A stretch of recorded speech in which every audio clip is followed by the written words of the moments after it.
The plane shudders, your stomach leaps into your throat. You grip the armrests, knuckles bone white. Outside, a sea of fluffy clouds offers no comfort.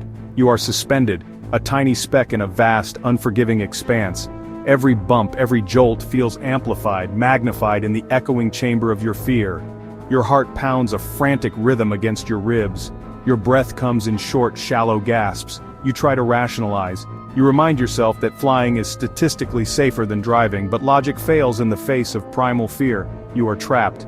30,000 feet above the ground, there's nowhere to run. The woman next to you, seemingly oblivious, calmly reads her book. How can she be so relaxed? Doesn't she feel it? This invisible terror that has you in its grip. The plane dips again, a sensation akin to falling off the edge of a cliff. You close your eyes, a silent scream trapped in your throat. High above the earth, the air thins. Oxygen molecules become scarce. Your body struggles to adapt. For some, this oxygen deprivation triggers a cascade of physiological responses. Your heart races to compensate, pumping harder to deliver oxygen to your vital organs. This can lead to dizziness, lightheadedness, even nausea. Your brain, starved of oxygen, can't function at full capacity. Rational thought gives way to anxiety.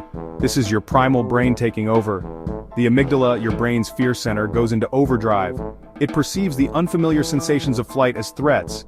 Your body prepares for fight or flight, a survival mechanism hardwired into our DNA since the dawn of time. But here's the problem. 30,000 feet in the air, there is no fighting, and there is certainly no flight. You are utterly at the mercy of this metal bird hurtling through the sky. The air you breathe inside the cabin isn't the same as the air on the ground. It's pressurized, recycled, a cocktail of artificiality. Add to this the low humidity, and you have a recipe for discomfort. Your skin feels dry and tight. Your nasal passages are parched. You may even experience headaches. This physical discomfort can amplify feelings of anxiety.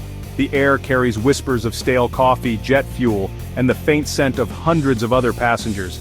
You are trapped in a metal tube, a confined space with strangers. For some, this enforced proximity triggers claustrophobia, a deep-seated fear of enclosed spaces. The walls seem to close in, the ceiling too low. Every breath feels labored, a struggle for air. The urge to escape, to break free, becomes almost unbearable. A symphony of unfamiliar sounds fills the cabin. The constant hum of the engines, the whoosh of the air conditioning, the intermittent pings and beeps from the cockpit. To an anxious flyer, these sounds are amplified, distorted, interpreted as signs of impending doom. A sudden clang could be a malfunctioning engine, a grinding noise, the landing gear failing. The human brain is wired to be suspicious of the unknown. We seek patterns, explanations, even in random noise. This is especially true when we feel vulnerable, unsafe.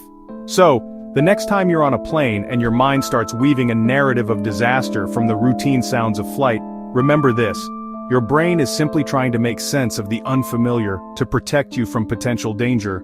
Unfortunately, in this case, it's a false alarm. Then, there's turbulence.